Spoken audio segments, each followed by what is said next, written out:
श्री सच्चिदानंद भगवान की जय। ऐसे ही और भी कर्म हैं। भगवान राम कहते हैं यही तन कर फल विषय न भाई, और स्वर्ग स्वल्प अंत दुखदाई। कहते हैं अयोध्यावासी प्रजावासी, जो तुम्हें मनुष्य की जिंदगी मिली है, जिसके लिए देवता तरसते हैं कि ये जिंदगी पाकर के तुम देवता की पूजा को कौन कहे। अगर तुम देवता ही बन जाइए, स्वर्ग में कौन रहता है?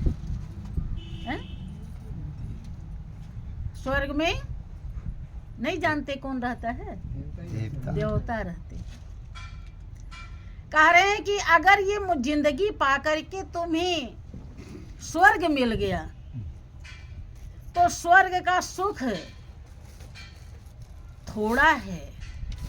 स्वर्गो स्वल्प, स्वल्प माने थोड़ा, अंत दुखदाई। फिर एक तो थोड़ा और फिर दुखदाई। कैसे? जैसे आपको 2-4 महीना एसी कमरे में रखा जाए और इसके बाद निकाल करके चिलचिलाती धूप में खेत में काम करने के लिए कह दिया जाए, दुख लगेगा ना? कहाँ एसी, बिल्कुल भी गर्मी नहीं लग रही थी। और कहाँ यहाँ एमपी का धूप बहुत खतरनाक है, जेठ बैसाख में है? होता है कि नहीं? तो इसी प्रकार से चूंकि भोग के लिए लोग बहुत लालायित रहते हैं, मनुष्य की जिंदगी पा करके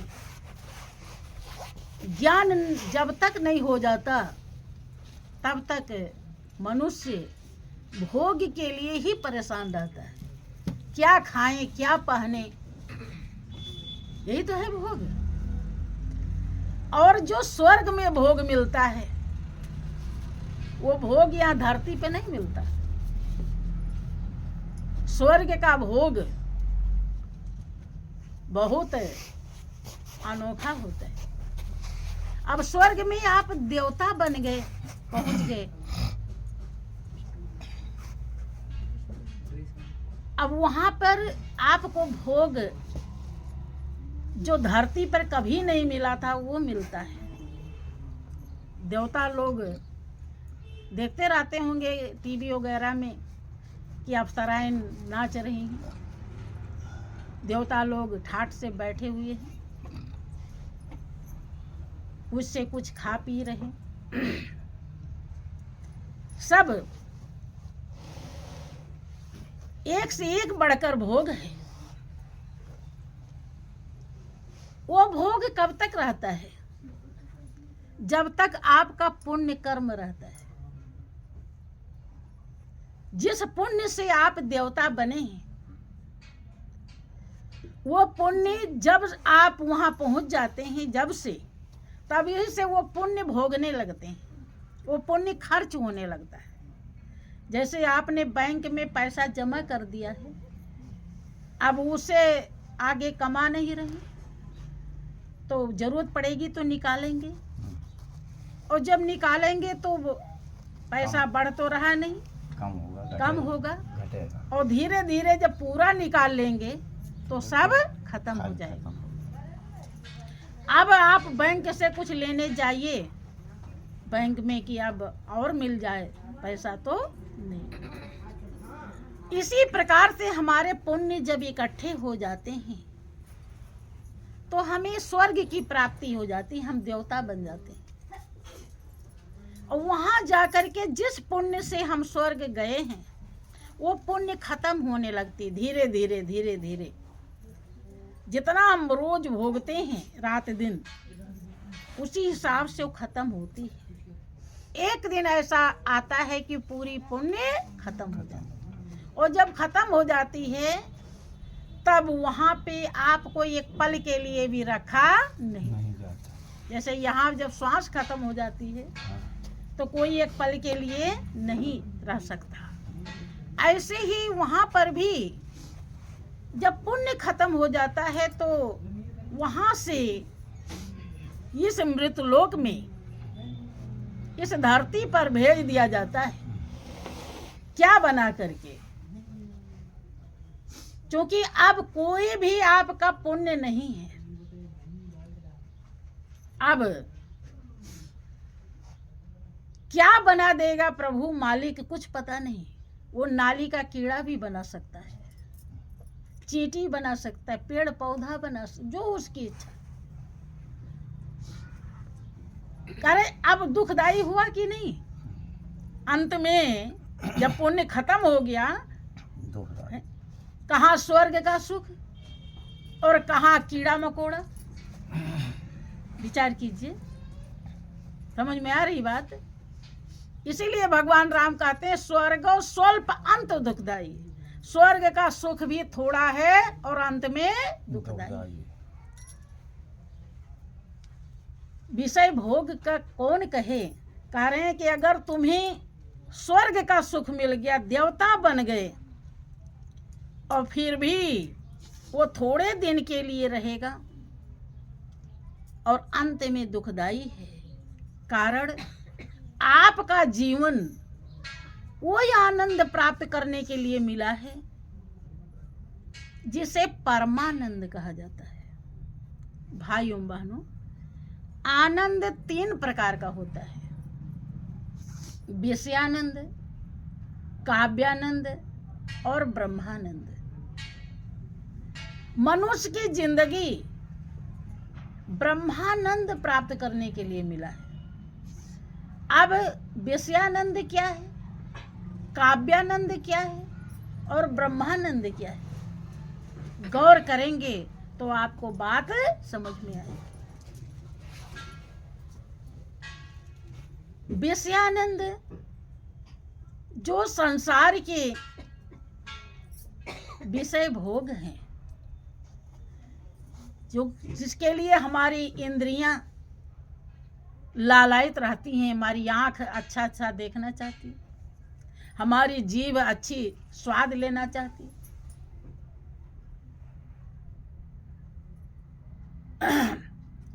हम शरीर पे अच्छे कपड़े पहनना चाहते हैं, अच्छे मकान में रहना चाहते हैं, मैंने अच्छा अच्छा सब कुछ जो चाहते हैं,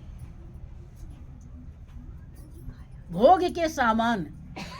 लेकिन इसे महापुरुषों ने, हमारे संतों ने विषयानंद कहा। ये आनंद ऐसा है कि एक बार तो ये सुख देता है और दूसरी बार ये दुख देता है। जैसे किस प्रकार से होता है? जैसे आप चिलचिलाती धूप से आ गए, धूप बहुत तेज लग रही है, आपके यहाँ कूलर से ही काम चलता है, पंखे से काम भी नहीं चलता है जेठ बैसाख में, तो आप कूलर में आके बैठ गए। अब हवा बड़ी अच्छी लग रही है, बड़ा आनंद आ रहा है। धूप लगी थी लेकिन वो हवा रिएक्शन कर दी, ऐसा संजोग हो गया कि उसका साइड इफेक्ट हो गया किसी कारणवश।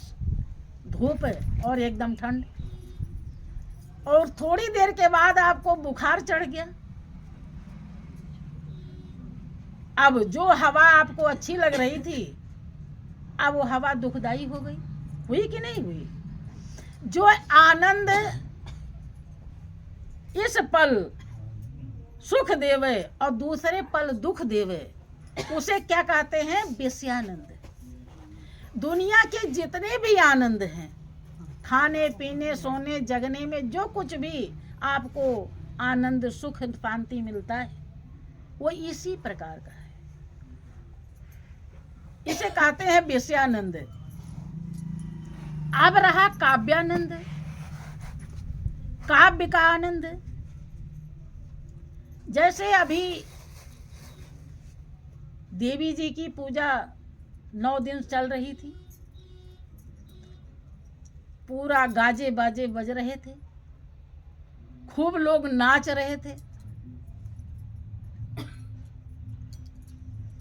काव्य का आनंद ले रहे थे, मगन हो रहे थे। हमने रास्ते में देखा कि बहुत लड़कियां भी खूब नाच रही थी, कुछ दूसरे पोशाक में भी थी। इतना लग रहा था कि कितना उन्हें आनंद मिल रहा है जिसका कोई पारावार नहीं है, ऐसा देखने में लग रहा था। लेकिन ये आनंद भी जैसे हम चौखट लागते हैं, ये आनंद खत्म हो जाता है, फिर वही दुनियादारी शुरू हो जाता है। वहां पर तो हम खूब नाचे कूदे, खूब गाए बजाए, लेकिन जैसे घर में आए ये आनंद खत्म हो जाए। इसे कहते हैं काव्यानंद, काव्य का आनंद। ये भी आनंद हमेशा रहता नहीं, थोड़ी देर रहता है। एक आनंद और है जिसे कहा जाता है परमानंद, ब्रह्मानंद। जो आनंद ब्रह्म से मिलता है, ब्रह्म माने परमात्मा, उस मालिक परमात्मा का ही सकल पसारा है। जिसने उसके मर्म को जाना, उसने अपने अनुभव को व्यक्त किया कि उसके बिना एक पत्ता भी हिलता नहीं। वो रोम रोम में रम रहा है, कण कण में समाया है, जर्रे जर्रे में विराजमान है। कोई जगह ऐसी नहीं है कि जहां वो ना हो। जिस प्रेमी भक्त के हृदय में उस मालिक का बोध हो जाता है, बोध माने ज्ञान, जिसको बोध हो जाता है, ज्ञान हो जाता है, ज्ञान मिलने से नहीं, जिसको ज्ञान उपदेश हो गया उसे बोध नहीं कहते। जो ज्ञान की कीमत समझ गया, जो जान गया कि गुरु महाराज जी ने गोविंद को दर्शा दिया, अब उससे दिल लगाना हमारा काम है। लोगों को ज्ञान मिल जाता है, लेकिन वो यही नहीं समझ पाते कि हम परमात्मा का दर्शन पा रहे हैं। जिस स्वरूप का दर्शन ईसा, मूसा, पीर, पैगंबर सबने किया, जो शास्त्रों में वर्णन है, शास्त्रों का दावा है, वही स्वरूप गुरु महाराज जी आपके हृदय में दर्शा दी। लेकिन आप अगर नहीं समझ सके तो उसे बोध नहीं कहते। हाँ, जो समझ जाता है, परख कर लेता है, उसे बोध कहा जाता है। जिसके हृदय में बोध हो जाता है वो उसी प्रकार से धारण कर लेता है जैसे लोभी धन को धारण किया रहता है। जैसे लोभी रात में सोते समय भी धन की याद भूलता नहीं, ऐसे वो कभी भी एक पल के लिए मालिक से अपनी सूरत को, अपने ध्यान को अलग नहीं करता, क्योंकि वो जानता है, वो दुनिया को पढ़ना सीख गया।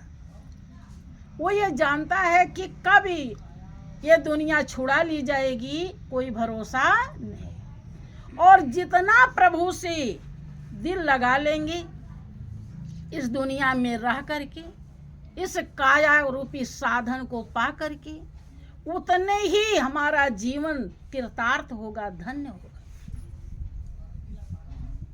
हर पल, हर क्षण वो सोते समय भी सुमिरन करते हुए सोता है, प्रभु के स्वरूप का ध्यान करता हुआ सोता है, और पूरी रात स्वप्न में भी प्रभु के ही साथ रहता है और श्वास में प्रभु का नाम चलता रहता है।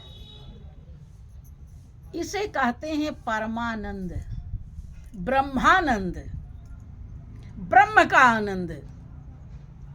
इस आनंद के लिए ही भाइयों बहनों ऋषियों मुनियों ने हड्डी गला दी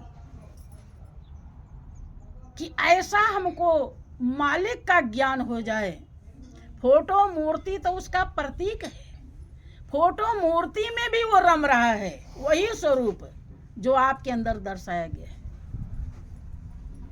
लेकिन लोग उससे दिल नहीं लगाते, फोटो मूर्ति से ज्यादा लगाते, क्योंकि उन्हें बोध नहीं है, वास्तविकता का उन्हें ज्ञान नहीं। और ज्ञान क्यों नहीं हुआ? क्योंकि गुरु आज्ञा का पालन नहीं किया। गुरु महाराज जी की कभी कदर नहीं समझी। हाँ, जो समझ लेता है, ऐसा भी नहीं है कि कोई नहीं समझता, समझने वाले भी होते। ये धरती सच्चाई से कभी खाली नहीं। अगर यहाँ उल्टे हैं तो यहाँ सीधे लोग भी हैं। जो धारण कर लेता है हर पल अपने जीवन को संवारते, यही संवारना है, यही जीवन की कीमत है। ये काम देवता नहीं कर सकते। उनको ब्रह्म ज्ञान मिल जाए और वो मालिक से दिल लगा लें, ऐसा साधन उनके पास नहीं, मनुष्य के पास है। और जिनको ज्ञान मिला है, अगर वो लापरवाह हैं, देखो